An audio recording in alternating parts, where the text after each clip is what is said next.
Hey guys, today we're going to be talking about Fujifilm Acros II.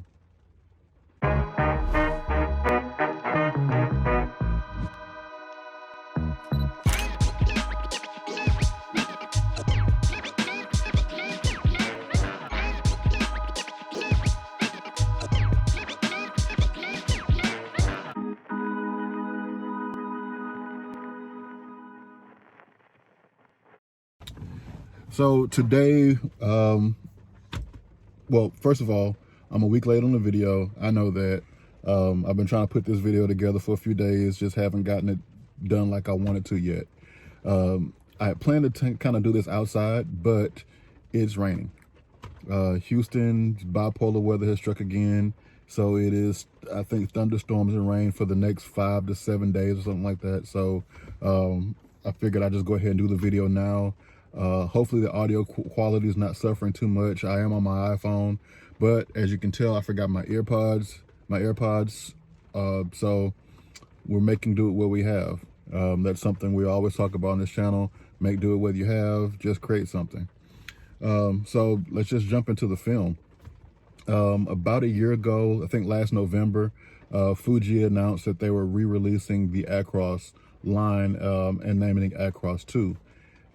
So when that film came out, it came out first in Japan and overseas, and then a few months later followed up by the US. I was lucky enough to get my hands on some of the Japanese kind when it first came out because a friend of mine, his brother actually went to Japan and brought me a roll of 135 and a roll of 35 back. So I was able to try it out there then.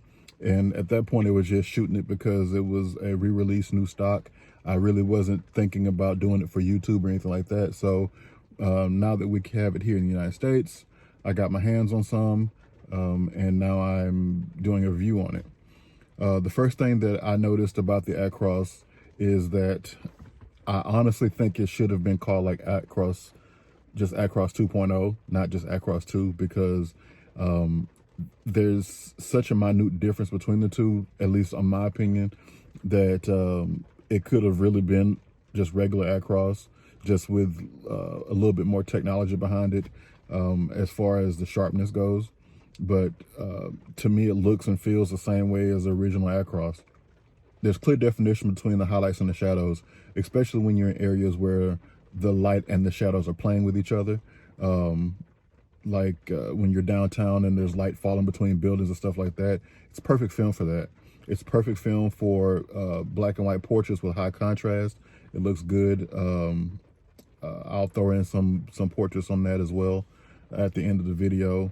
The only thing I've noticed between the highlights and the shadows and the midtones is that sometimes the midtones can get soft, and I would compare it almost to like HP5.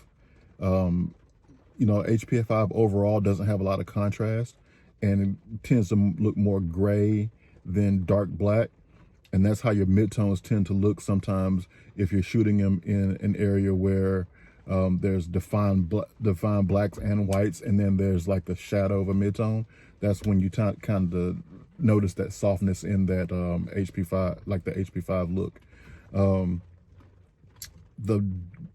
of the few cons about this film is that at $15, $16 a roll, it's not an experimental film. It's definitely a film that you're purposely going out to shoot. It's not something you're just throwing into a camera to test to see if it works. And on that note, I think the HP5, HP4, the typical films that you normally use to shoot black and white, your T-Maxes and things, are still going to be the go-to standard for that. But I think your Acros II is pretty much on the verge of a professional film, in my opinion. It's sharp, it's crisp, and then there's very, very low grain. From my experience, I haven't noticed a ton of grain in it.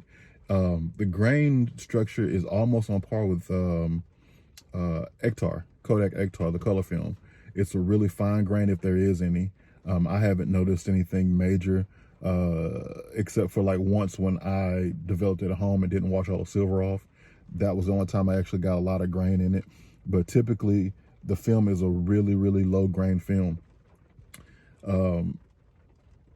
because of the low grain, it's a really sharp film, and I can see you getting really, really addicted to the film because of the fact that it's low grain, high contrast, very defined shadows, like I said earlier.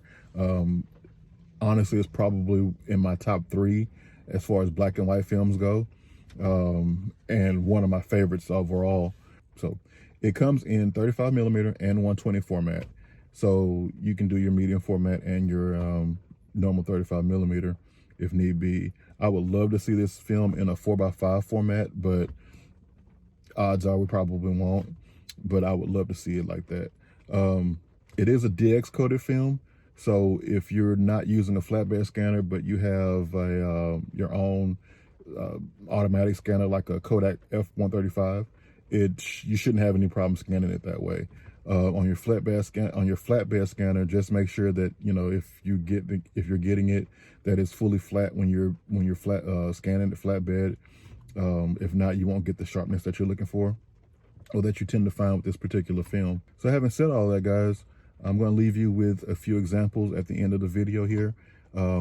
Some of it is something I've shot recently with a friend of mine that I went out shooting with, did some street photography. Some of it was with the first 2 rolls I got from Japan. So it's a little mixture of everything, 120 and 35mm. So enjoy, and we'll see you guys next time. Sorry again about the video being a week late, but I'm trying to be a perfectionist, and YouTube is not the game for perfectionists. It's a game for putting out content and constantly putting out content consistently. So that's what we're going to work on. Again, like I told you in the first video, it's going to be a learning experience, and we're going to have some growing pains. So stick with me, guys. Thank you for subscribing, following, watching. If you haven't subscribed yet, subscribe down below. Give this video a like, it'll help the numbers, and I appreciate you guys. Bye.